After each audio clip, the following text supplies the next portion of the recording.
Hang pernah tak rasa macam hang dah usaha gila-gila dah, tapi hang masih lagi duk sangkut dalam tu? Jangan scroll dulu, sabar sat. Mungkin cerita ni pasal hang. So, pagi tu, hutan tenang je. Angin bertiup perlahan-lahan. Daun berbunyi serupa orang duk membawang. Dalam banyak-banyak pokok dalam hutan tu, ada satu anak pokok kecil ni, duduk di bawah pokok besar. Besar gila. Tinggi bagai nak cakap langit dah. Akak dia pula tebal bagai nak rak. Anak pokok tu asyik duk termenung je kat pokok besar tu. Dia kata, "Ya Allah, aku ni bila lah nak sampai tahap tu. Sebelah dia rumput pun dah panjang. Aku ni baru naik sikit je. Macam line Selcom hujung kampung tu. Line ada, tapi sabar je lah."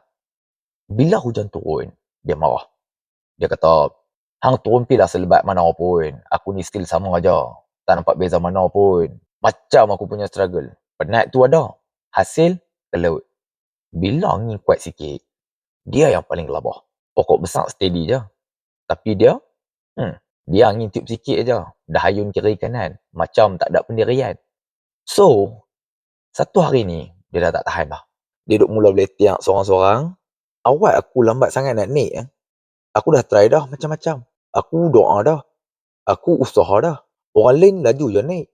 Aku ni macam duk terperak tang tu je. Pokok besar duk dengar senyap-senyap. Lepas tu dia tegur, "Oi, kecil."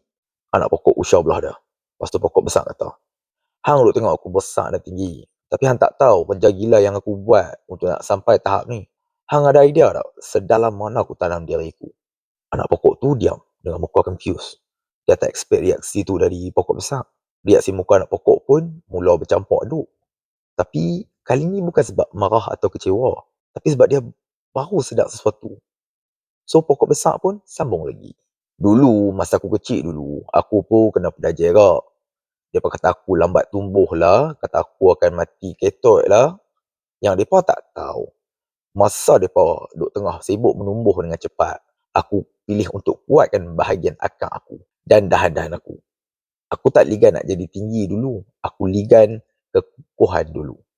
Aku tanam akar sampai betul-betul cengkam sekuat semampu. Bila masa aku mula menumbuh, aku dah ready untuk berdiri teguh walau dibadai ribut taufan." Anak pokok tu terasa sesuatu dalam diri dah berubah. Selama ni, dia ingat nampak tinggi lepas itu besar lebar tu kira rancak dah. Rupanya selama ni, dia duk compare size. Tapi dia tak pernah cek kedalaman, kekuatan dan keutuhan akar dia. Lepas pada hari tu, dia ubah mindset dia. Tak compare dah dengan siapa-siapa. Tak tengok dah kiri kanan. Dia fokus pada satu benda je, iaitu kuatkan akar tumbi dia. Orang lalu lalang dalam hutan tu tak perasan pun perubahan dia. Sebab perubahan yang jenis padu ni, selalunya orang tak nampak awal-awal itu. Sampailah satu malam, bila ribut mula ketuk pintu. Sampai pokok besar lain yang nampak gagah tu, rupanya akak mereka cetek, senang tumbang.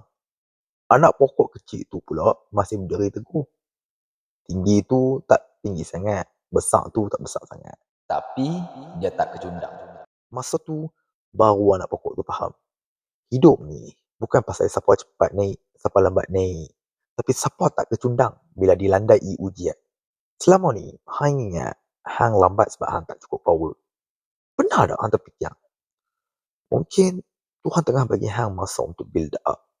Kadang, hak cepat naik ni, cepat gak dia jatuh. Yang pilih untuk ambil langkah demi langkah. Mungkin dia nampak slow, tapi hang tak tahu apa yang dia duduk tengah bina. Tanpa sebarang bunyi pula tu. Dalam diam-diam je. Jenis ni selalunya yang mengejutkan masyarakat dengan kegemilangan dan kejayaan. Jenis ni, jenis ambitious and hardworking. Keep your circle around these people. Sebab perkataan give up tak wujud dalam dictionary mereka. Tapi, hang tahu tak makhluk jenis apa yang paling bahaya dalam dunia ni? Kalau hang nak tahu, jenis makhluk yang paling bahaya adalah makhluk yang jenis ambitious but lazy. Dia nak berjaya. Dia nak lari selaju semampu untuk sampai ke tahap tu. Tapi, dia takut fail. Dia tak mau jatuh. Sebab dia malas nak naik balik. So, apa dia buat? Dia lari.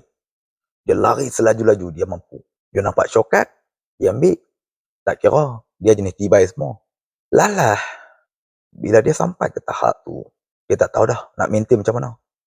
Sebab dia tak prepare anything, mentally, physically, or morally, untuk bertahan lebih lama.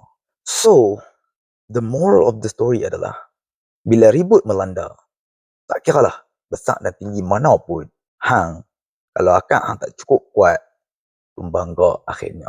Dalam pepatah, serancak-rancak tupai melompat, terlantak atas tanah agak dah, kot mana pun.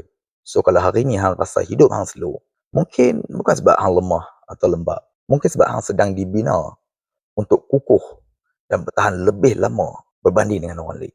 Biar slow sikit tak apa, asalkan jangan rapuh.